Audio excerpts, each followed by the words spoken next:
Two German scientists, Matthias Schleiden and Theodor Schwann, were the first to describe the cell in scientific papers. Schleiden discovered that plant tissues are made of cells, and Schwann discovered that since all organisms are composed of cells, it follows that the cell is the basic unit of life.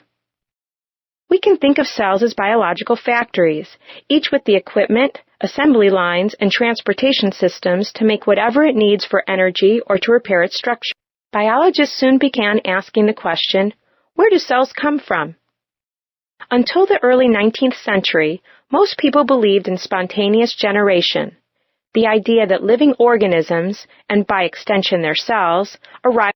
In the mid-19th century, another German scientist, Rudolf Virchow, proposed a radical idea that directly challenged the concept of spontaneous generation. Schleiden and Schwann are often credited with developing the cell theory, but Virchow's contribution is equally valuable.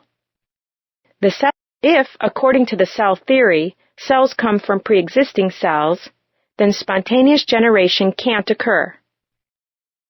The French scientist Louis Pasteur settled the debate in 1862. Pasteur boiled meat broth in a flask and bent the neck of the flask into an S shape.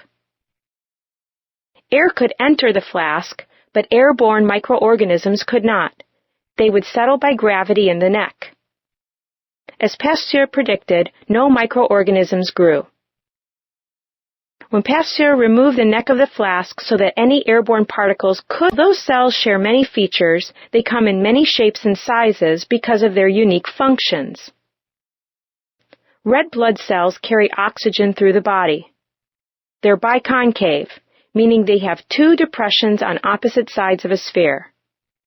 Nerve cells need to transmit electrical impulses. They have extensions called dendrites and axons that participate in this process. In some animals, the axons are covered by accessory cells. Axons can be a meter long or more. Finally, plant cells are usually much larger than animal cells.